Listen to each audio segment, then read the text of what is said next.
listening to Second Wind with Joyce Buford, where women who are ready to expand their life adventure discover the tools to stop playing small and tap into the courage required to enjoy their second wind.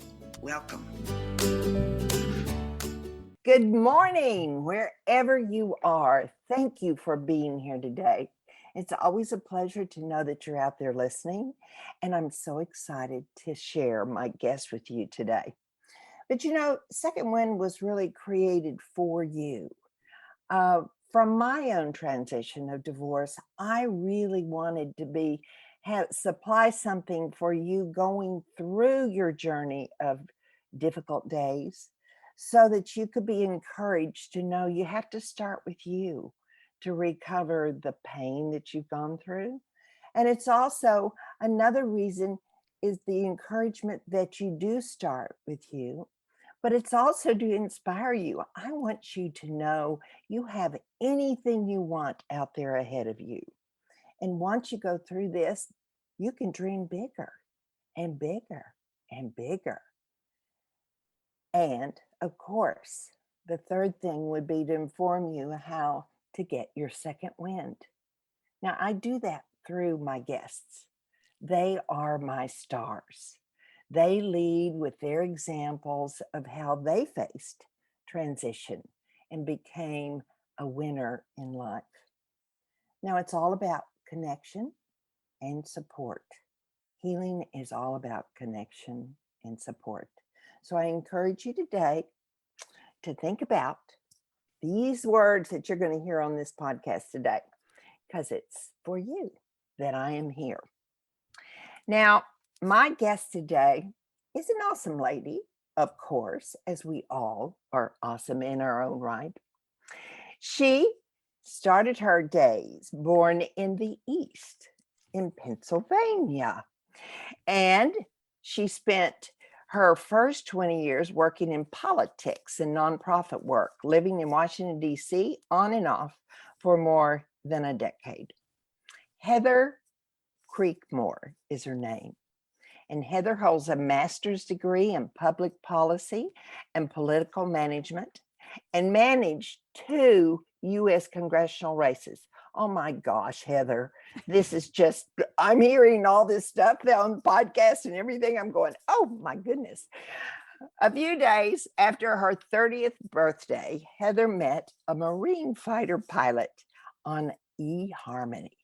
And I'm going to let her tell you that story because now she's in Texas. She has become a Texas woman, and I love that.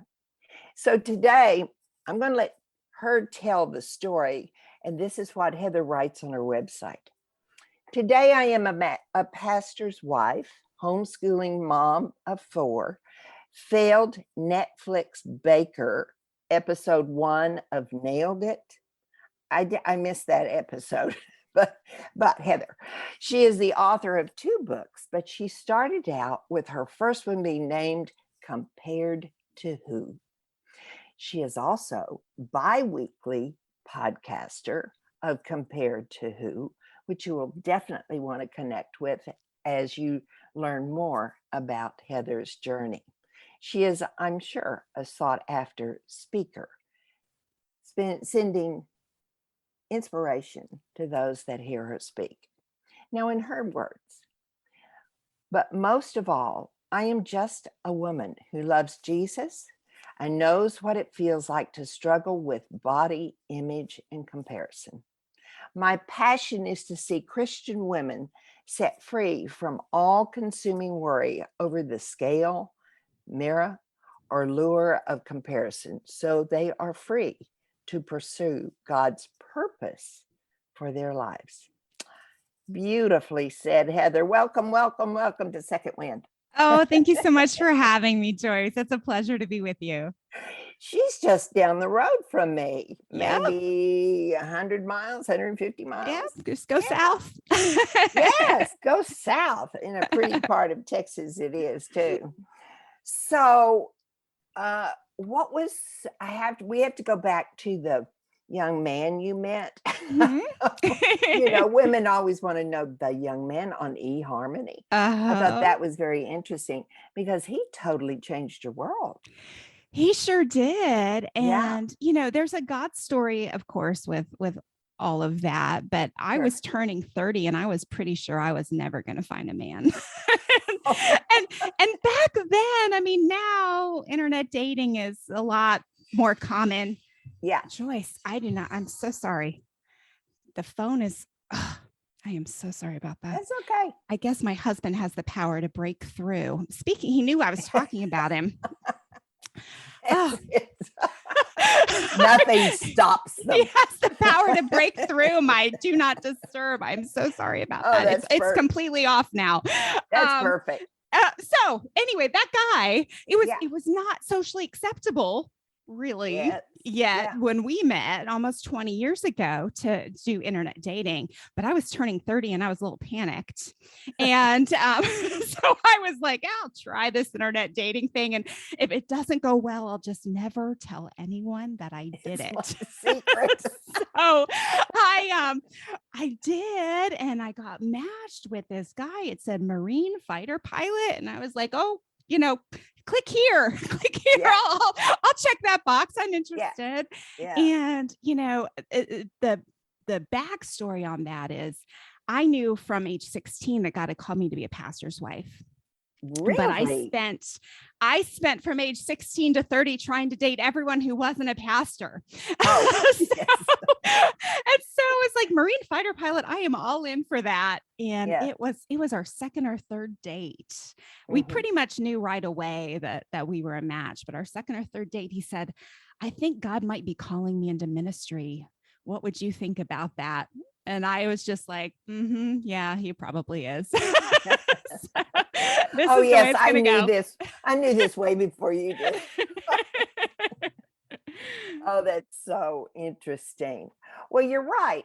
Back then, I remember when I divorced and went on eHarmony, I felt very uncomfortable, doing it. And it seemed like I just didn't have the right message or, I didn't word my comments correctly, but I never went anywhere with it.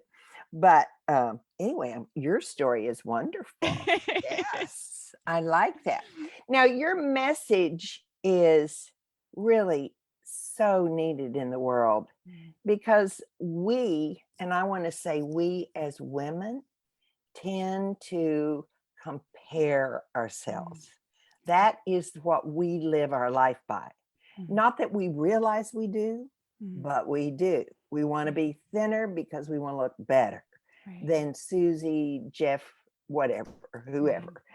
So why was that the message that you particularly picked up on? Yeah, because it was the story of my life. So my first book is more about body image issues. And my second book, The Burden of Better, is more about my struggle with comparison. But it felt like it was my job as a woman to always try to be better. That was just the pressure I lived under. And anything, to your podcast theme, the second wind, anything that knocked the wind out of me, anything that nicked me even, well, it was my job to rise above, to be better. And really my purpose in that, Joyce, I couldn't have articulated it to you as I was walking through it. But my purpose was I was trying to get to the place where no one could nick me, where no one could knock the wind out of me. And the path I thought to do that was to just get better, right? Because it's somehow I believed that I could just get to this place of being awesome where no one could touch me. Right. And it doesn't work that way. Right? There's no place. I like to say, I say this in the book, comparison's ladder has no top rung. There's no place you can land where you are untouchable except for in the arms of Jesus, under the shelter of his wing, in his protection, in his rest, right? But if we try to get there by just being better than Susie down the street or Linda from church or whatever, there's always going to be someone who's ahead on that ladder, and we can never stop the climb. And I think Jesus's message for us is so different than what our culture is telling us about striving and, you know, being better and being the best and just tweak this and tweak this. It's like our lives have become improvement projects. Yeah. And anyone who started a home improvement project knows, you know, you might think you're just painting the bathroom, but no, you paint the bathroom and then you realize, oh, I got to paint the baseboards. And you paint the baseboards and you realize, oh, well, now the door looks like it's a different color, and they got to paint the door. And then, oh, well, now that all the rest of the baseboards don't match anymore. And pretty soon you've painted the whole house, and then you're updating fixtures, and then the flooring doesn't look right. And it's just a never ending thing. And by the time you get the whole house done, guess what? Those colors you picked, they're not in style anymore. You've got to start all over. And I think that's how so many of us have treated our bodies and our lives. Like they are fixer-uppers, improvement projects. I can't rest until I get all the things right.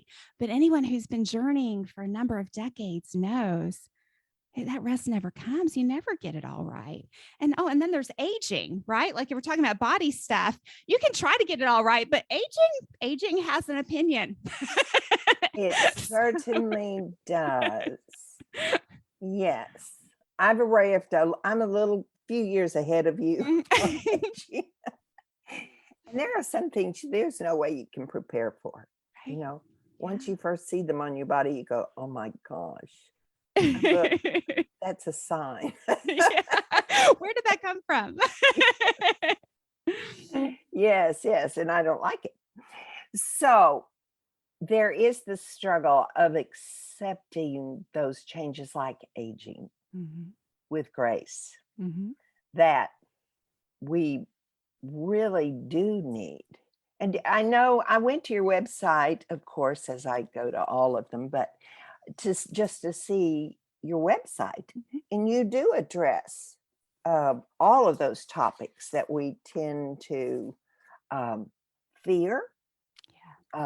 We tend to want to do our best at, but sometimes there's no best in the answer. Right. So how do you find that most women answer the problem through God? Through God? Yeah. So that's kind of where my ministry is a little bit different, I think, than a lot of ministries out there. Okay. And so I was raised in the church. I was raised in a Christian home. I went to Christian schools.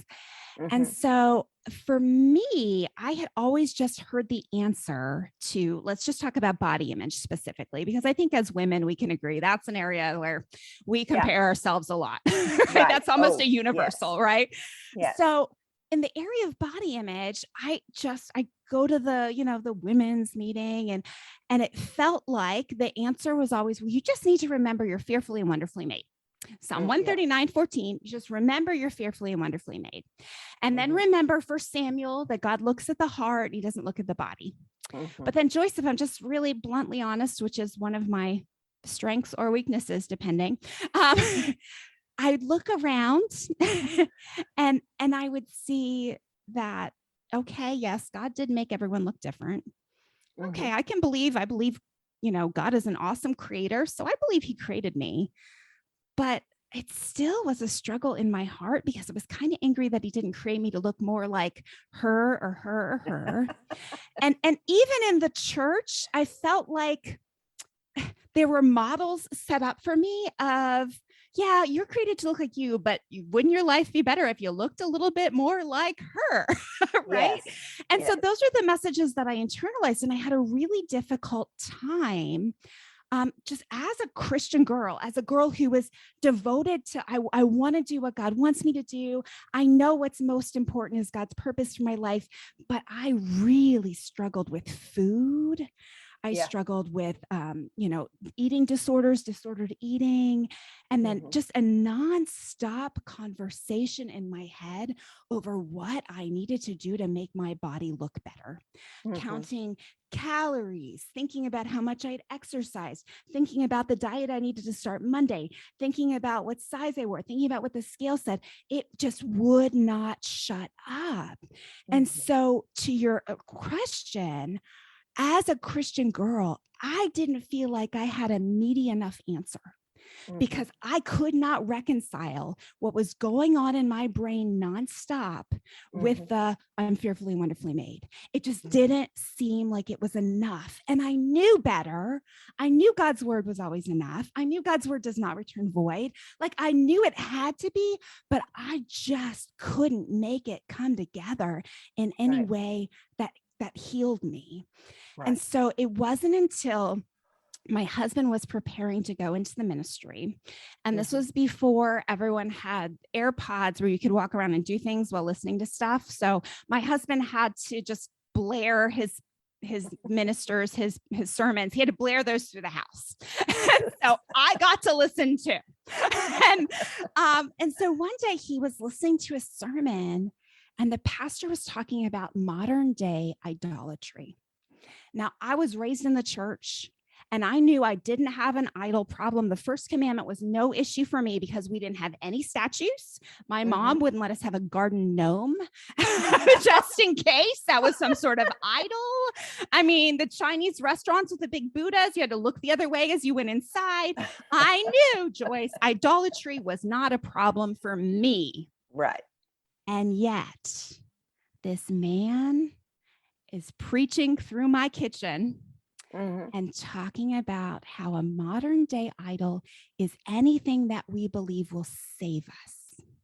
And God whispered in my ear, Heather, you think having a better body will save you.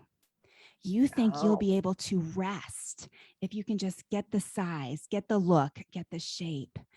Heather, that's idolatry. Rest is found in me. Getting a better body, losing the weight is not going to save you. Only I can do that. And that conversation with God changed my life because it was right then and there that I realized I was fighting a losing battle, just slapping Bible verses on my issue. It was not working. And it was because I had an idol problem, because at the end of the day, I was trying to have Jesus save me and having a better body, doing all the things right, being more perfect, that was going to save me too.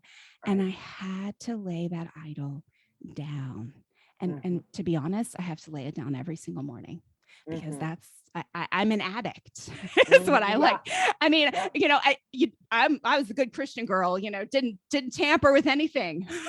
But when it came to fixing my body and the next diet and the next, body improvement plan, I am an addict. And so it's something I have to still lay down every single day. Yeah. I want to share this. I believe the body is one of the greatest gifts that we were given because it's so amazing what it can do. Right. But it can only do that work if we take the responsibility for that body. So I had the opportunity I watched a series during COVID that I just lived on. It was The Outlanders. Okay. And it was on Netflix. And I just lived on that. And I became so charmed by the country. It was so beautiful. And so I got in my head that I needed to go to Scotland. And so one day I got on the internet and I booked a trip to Scotland. Now, the real story here is that when they sent me back the itinerary, it had us climbing up a very tall hill. And I went and I looked at my body and I said, I can't make that hill. I am not physically, because during COVID, I'd let myself go, or I'd continued. I'm not going to say it was totally COVID, but all we did was sit and eat, for those 2 years. Yeah. And so there was such a change in I did not want to not make that hill. I wanted to make that hill. And so however it's presented to us that gets us up and moving and on our way, I think it is so amazing that we can return the benefits, we can revive the benefits of the body. Yeah. If we just have in our mind a purpose and a direction. Right. Well, and so can I jump in? Sure. So I think what you're talking about is really the kind of stewardship that the Bible talks about, right? We have to be fit for service. So there is a stewardship involved in terms of taking care of our body. But what I find when I talk to women, and so I'm a coach, I'm a body image coach, and I work with women. One of my most recent clients was 74 years old. She had lost and gained 100 pounds twice in the last 20 years. Yes.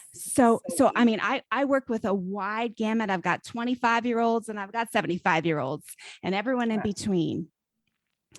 But what we kind of dig through is what is maybe the threshold for the idolatry, right? Because what's the line between idolatry and stewardship, right? Because yes, as Timothy says, physical training is of some good. Right. Of course, right? Like the body's not anti-exercise. I was a fitness instructor for 20 years. Okay. So I am all about working out. Right. But what I find a lot of times with my clients is the line of what is your treasure is crossed. So it's the treasure principle from the book of Matthew, right? Where money isn't bad, right? Money's not bad. Money's useful for a lot of things. Our churches need money, right? Yes. We need money to live. But when money becomes our treasure, then that's a problem. Then we're sinning with money.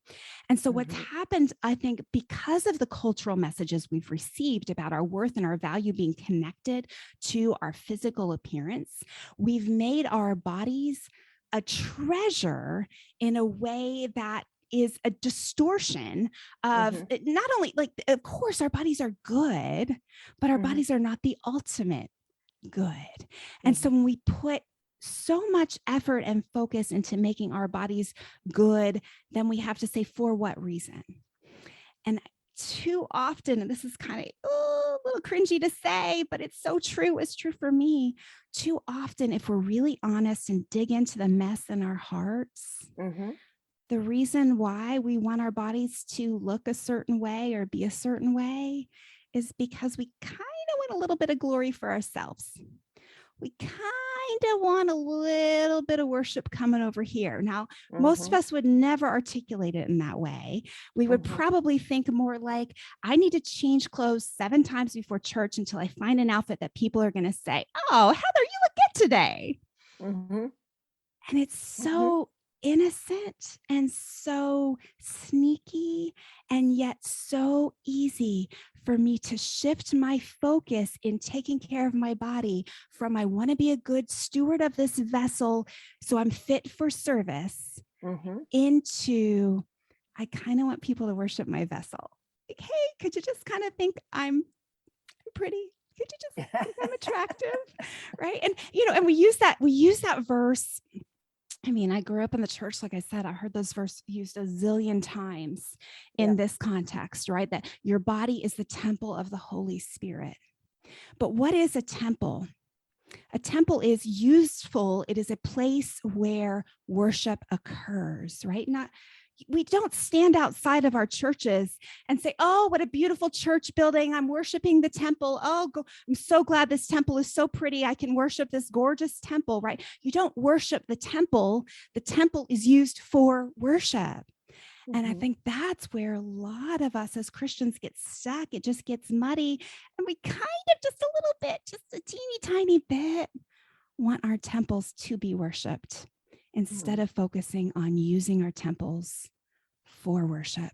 And I do this thing, Joyce, with a mirror And so your listeners can kind of pretend maybe that they've got a mirror in front of their face. Okay. So just kind of pretend you're holding like your compact mirror, just a flat mirror in front of your face.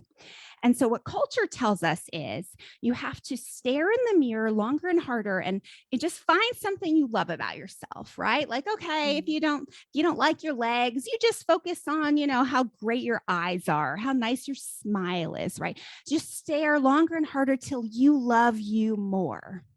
But I think what the Bible teaches us is to do a little tilt. There's my sound effect, and tilt the mirror up. Right? Because my eyes aren't supposed to be on me. My eyes are supposed to be on Jesus. And my biggest job as a believer and follower of Jesus Christ is to reflect him. And that takes the pressure off of me. Yes, I still need to be fit for service, but the pressure is not on me to look perfect and to love every part of my body and to think I'm just the hottest thing since sliced bread. No, the pressure is off. I just need to reflect him. And I can do that at any weight. I can do that at any age. Right? I don't have to wait until I get a better body to start doing that. I can reflect him right now. And that takes the pressure off and truly frees us, I believe, to do what we were designed to do. And once we get that straight, then any of our health goals, it might be healthier if you want to pursue, taking an extra walk a week or eat better. Like those things are not bad. Absolutely not. But when they're done with right motives of the heart, when they're done so that we can be fit for service, it's so much easier to do it from a place of security versus a place of insecurity. I have to do this. My life depends on it. People won't like me unless I change my body. So your ministry is working in coaching. And do you also do an exercise, teach an exercise? No, you don't have time to do not that. anymore. You have not 4 anymore. children. Yeah. No, I taught fitness classes for a long time. But no, I don't teach in the gym anymore. And really my coaching was kind of by accident. I don't think I set out to be a coach, right? But in writing my books, I had so many people reaching out to me and saying, hey, can you just help me with this? Like, I need help and I want you to help me. And so that it just kind of came out of my writing and my podcasting. So, and it's been a really great opportunity. Well, this is what somebody said about your podcasting. It was so nice. Now, where is it? Something about honesty, and you're so outspoken. They really liked that about your message. As you said, you don't share any punches there. Yeah, I'm going to give it to you straight, but hopefully with a lot of love and grace, and maybe make it funny. Yes. Okay. Oh, here it is, right on top. It says, I can't begin to tell you what your honesty and humility has done for me. I just started listening, and you have brought so much joy, hope, and life. She didn't sign it, but I'm sure. Got a review. Yeah. But also on your website, you have the different topics that you address, such as body image, aging, for moms, comparison, identity, for teens, weight and dieting, relationships, and for men. You don't turn the men part over to your husband? I actually have a guy that writes it. He, you do? Yeah. He wrote a novel for women about body image issues. And I read it and I was like, how do you understand women's body image issues so much? But he has a background in psychology. And so he actually writes for the men on there. I don't write for them. He does. Oh, okay. So, what was the biggest challenge for you, and how did you start out? How did you start building your life, and how's it expanded and grown? Yeah. So, like you said in my introduction, I mean, I was building a life where I was going to be a political mover and shaker. No. But at the same time, like I also shared, I was thinking God had called me into ministry and that I was going to be a pastor's wife. And so there was definitely a little bit of a dissonance there in terms of, okay, I'm just going to keep plowing forward, God, and just hope that, you're going to throw a brick wall in front of me with a pastor and change my course. And so, so really so Eric and I got married, and we got married at 31. And so we didn't want to do anything to delay having kids if that's what God had for us. And so I was pregnant 3 months after we got married. And then we had 4 babies in just over 4 years. So I had my oldest turned 5 3 months after my 4th baby was born, and no twins in there. So I was pregnant for the first 4 years of marriage. Yeah. So that stopped my career strivings, if you will, pretty handily, because I had all these babies.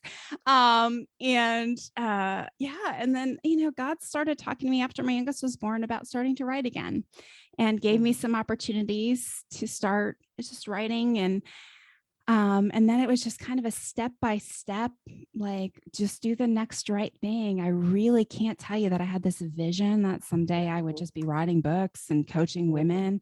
It really wasn't that at all. I didn't know what God had planned. And so it's just do the next right thing and go through the next door that he opened. It was kind of the way my career path has gone. But, in terms of what God's been doing in my heart, that's it's been a similar thing, right? I could have never told you even 15 years ago that I would be talking to women about the most embarrassing thing in my life, which is my body image struggles. I mean, that I'd be talking to you on a show for people to hear, strangers to know the deepest, darkest depths of my crazy. And so, so I mean, that's been a journey in and of itself. Yes. Yeah. Well, how did you decide on the compared to who? Yeah. Because that has become a major theme in your teaching. Yeah. That was a kind of a God thing. I had that book was being shopped to publishers under a different name. And the name was actually Stop Blaming Barbie. And Stop Blaming Barbie. So when I wrote that book, there was a faction of people that were protesting that Barbie was the reason why women had body image issues.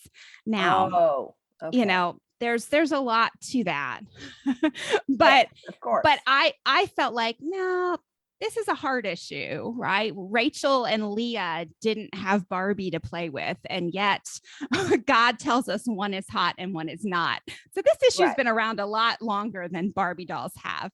And so anyway, the book was titled that, and we were kind of running into some issues that no one wanted to publish anything with Barbie in the title because they were afraid Mattel would sue them.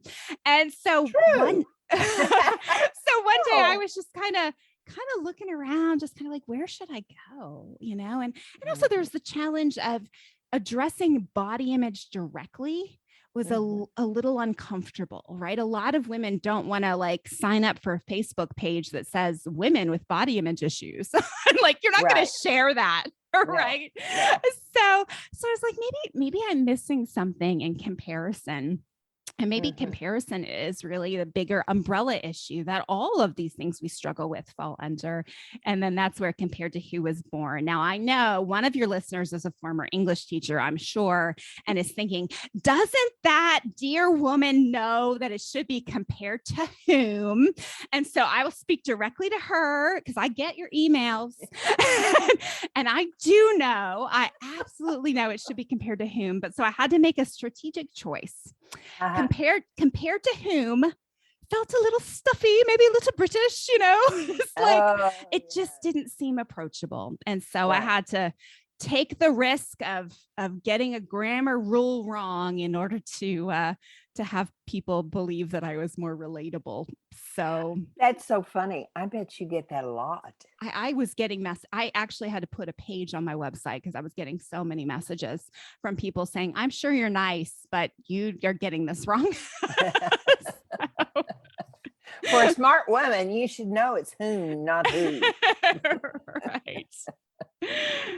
Yes. Yeah. Because I would think most people would catch on to that. I wanted to be relatable. And Yeah. I felt like that little M on the end of who just put a big barrier between me and the women that I really wanted to reach. But the funny thing is, Joyce, I think most of us who struggle with these issues have a little bit of that perfectionist bend, right? We kind of want everything to be right. And we kind of want to tell people when they're not getting things just right.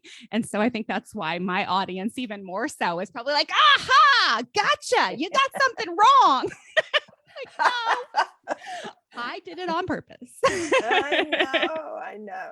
When you were speaking, I was thinking of myself because I really came into my power, I would say, after college.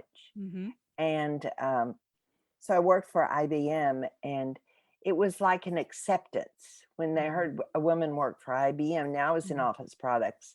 So I wasn't in the computer age. I was in the office products line. Mm-hmm. And so it was just amazing how people accepted me because of who I was working for. Mm-hmm. And it was just quite interesting. It started giving me a lot more confidence than I had before. Mm-hmm. But I was the second daughter. And, the second place is sometimes challenging. Mm-hmm. So, but I do notice the things I hung on to bring me confidence, to develop me into. And my faith wasn't strong then. And so I was of the earth and struggling with them. Right. So, but it affects us all. I dare say anyone grows without having that comparison put on us. Right. Because we do it from little bitty girls. Right. Right. Right. Yeah. Yep. And our parents teach us how to do it. Right. We watch them compare, like, Bob's lawn looks so much better than ours, all of those little harmless things. And, and social comparison was studied in the 1950s by a man named Leon Festinger. And so his thesis was that we all compare and that it's probably helpful, like, because it just makes us all want to be better.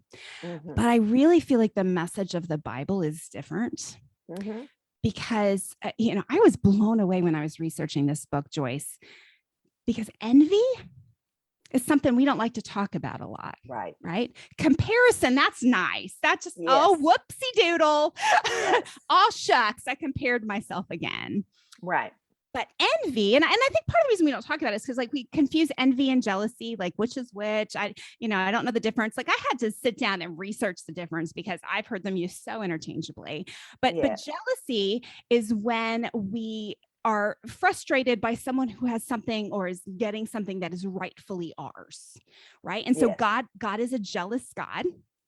So there is a holy way to be jealous, right? If someone's with your man and he is really your man, then you have every right to be jealous, and that's not a sin. But envy, I thought jealousy was a sin. Well, it depends on if it's actually jealousy, because God is jealous, right? God is a jealous God because he wants us. We're rightfully his. So if someone is with your man, your husband, you have every right to feel a passionate frustration for what's happening. It's not just, it's not right. It's righteous anger that you would feel there. But envy is a little different. Envy is when the neighbor across the street gets a new countertops or a new kitchen, and it's not just that you're like, oh, I wish I had a new kitchen. You're like, I wish I had a new kitchen. Little Miss New Kitchen over there. She just thinks she has it all together. And you kind of hate her for it. Right. Mm-hmm. Now, Right. yes. Okay. So back to what you're saying with jealousy. I just want to make sure I'm clear and touch that again. There is a way to be jealous that is not righteous. Okay. And so that's where it gets a little muddy. But envy, going there, envy throughout scripture, God talks about envy as just being a really rotten, awful thing. And there's one particular verse where envy is listed with sexual orgies and witchcraft.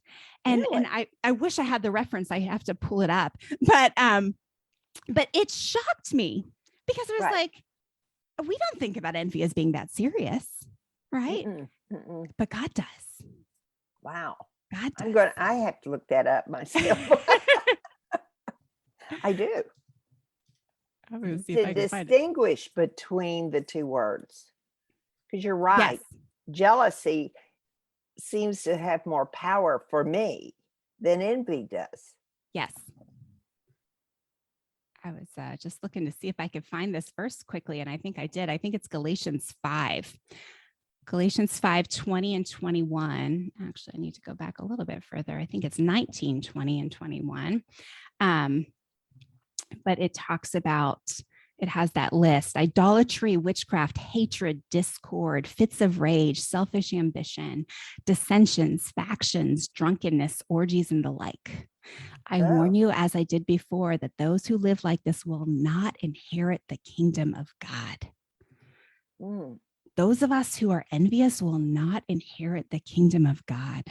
Those of us who are envious are on the same list as those doing all of that other horrible stuff that we know is horrible. I mean, that rocked me, Joyce. Right. Yeah, I can agree. So that was part of why I had this passion for we need to know what we're really doing when we compare ourselves to others. It's not like Leon Festinger said in the 50s. It's not just okay. It's something I'm going to do. Maybe it's something I do in the flesh. It's something that my old man does, that the natural me does.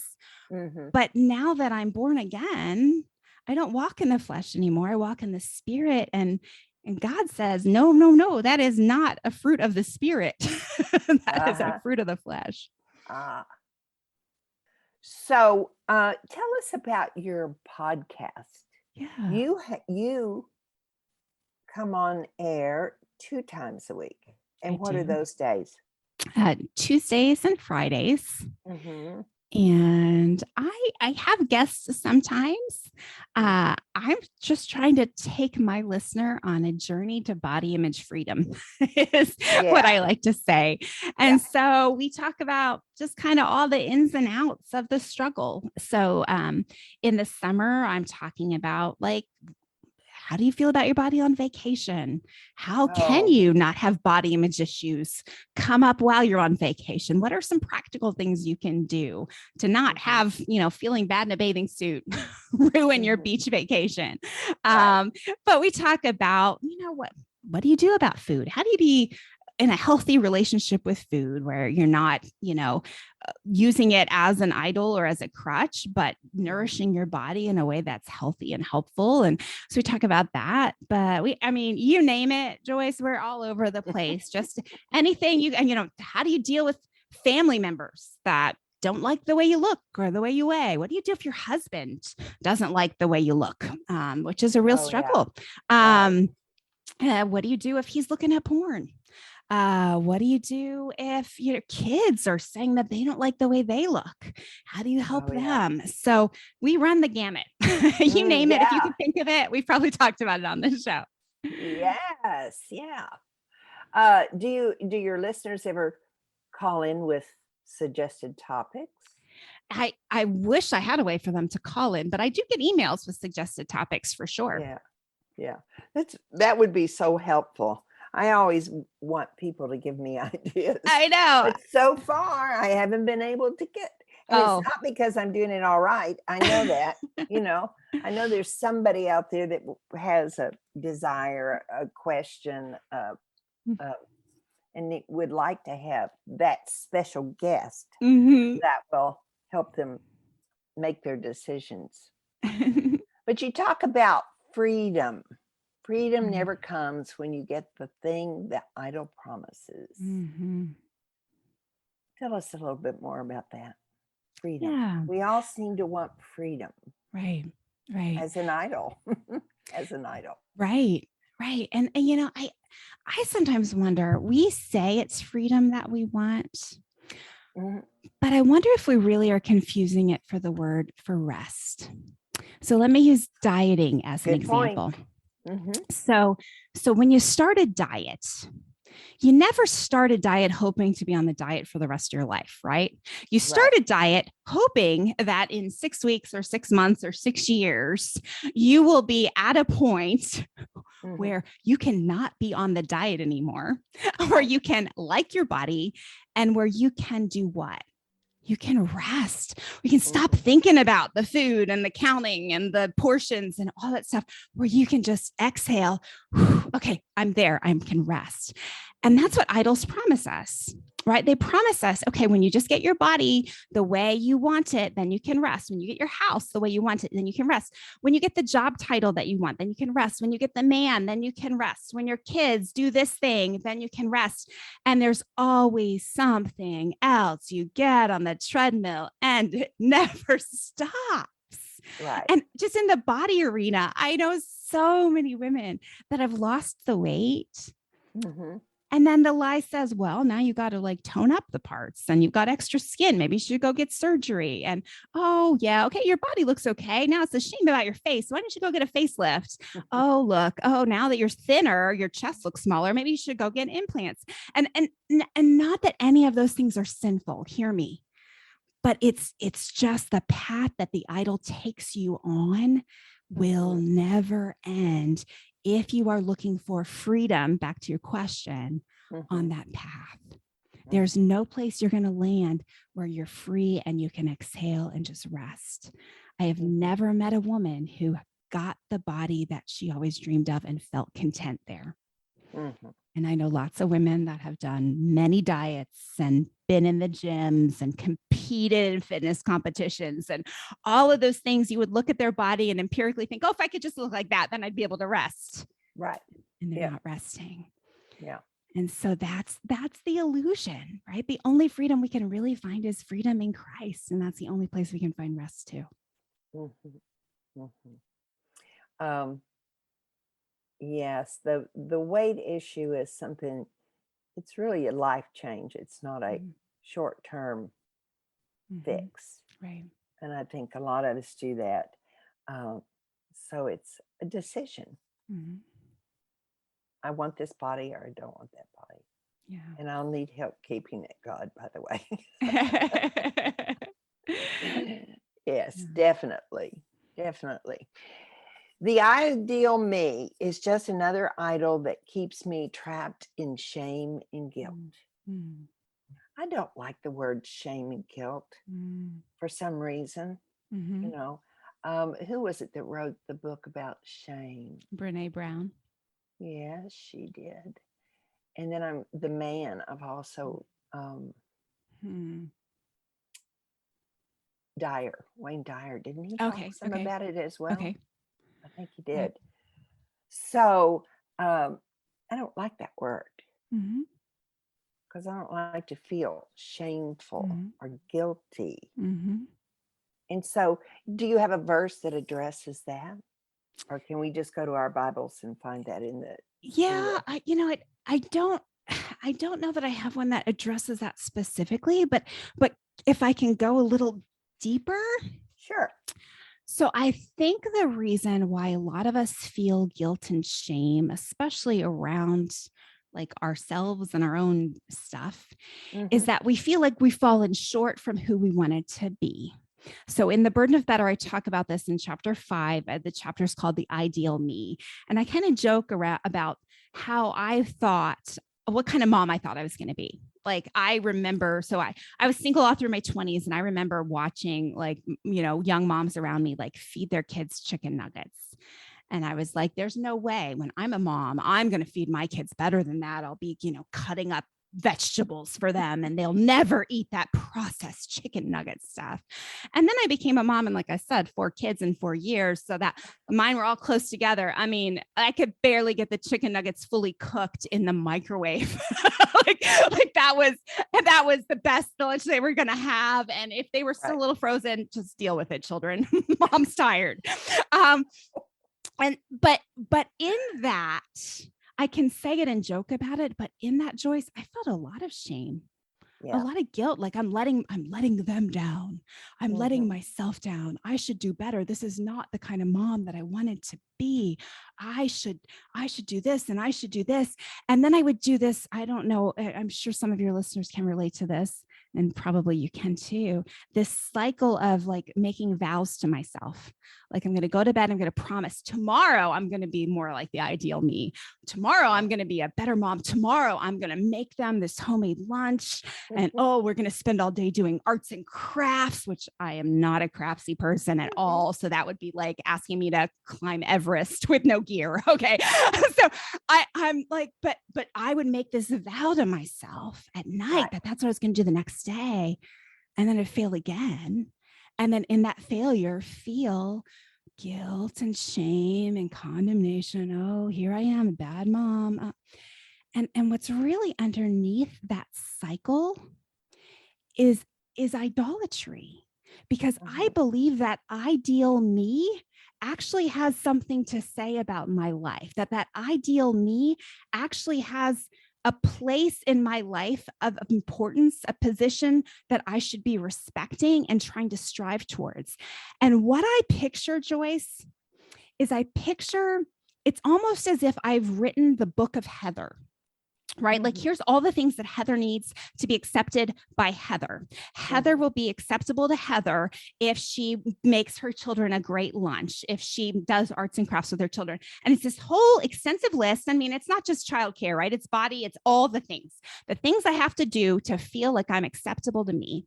And I have to picture Jesus standing here beside me saying, oh, my dear, I didn't write that book for you. I already wrote a book. And it's the book of what I'm asking of you. All that other stuff, I'm not asking that of you. You're putting it on yourself.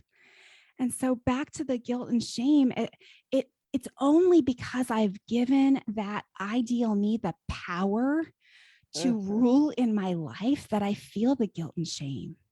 When I recognize that ideal is just an idol, I don't have to listen to it. All I have to do is what Jesus asks of me. And Jesus is not going to overburden me. Jesus is not standing there wagging his finger at me because I'm fed my kids chicken nuggets. Right? So there's so much freedom and rest from the guilt, from the shame, from the condemnation, when we can realize who we're really needing to listen to. And it's not that ideal us. Well said. Well said.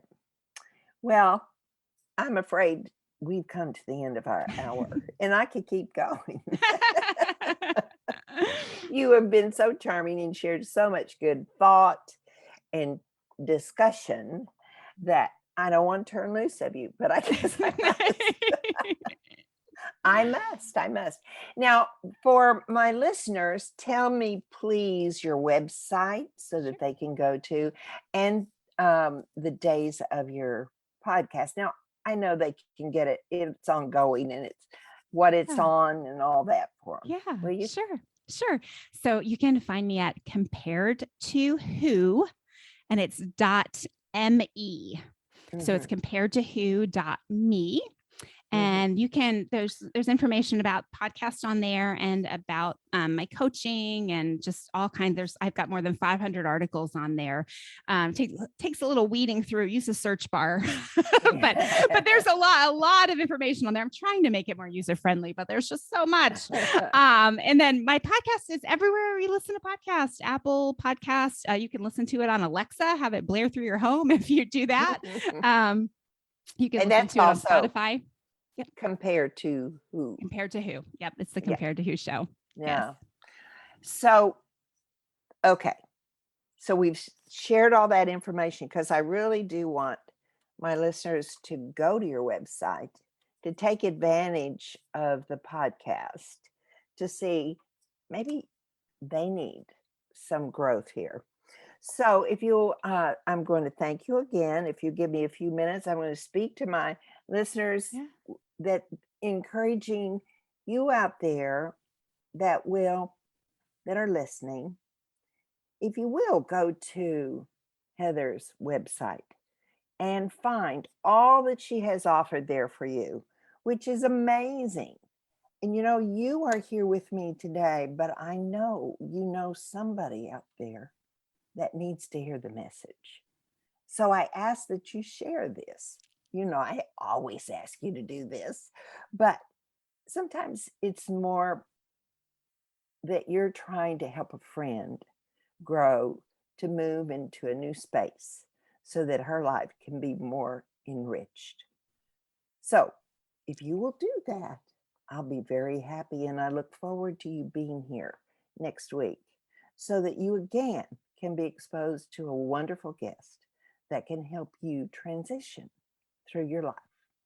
I thank you so much for being here today, and I hope it's made your day a little happier. Till next week. Talk then. Bye. Joyce Buford returns next week at the same time for another edition of Second Wind. Through the Joyce Buford Empowerment System, women are receiving the support they need through their transitions and are able to reclaim their true purpose with confidence. They receive the tools they need to map out new lives. You can find out more about her coaching services at joycebufordempowers.com.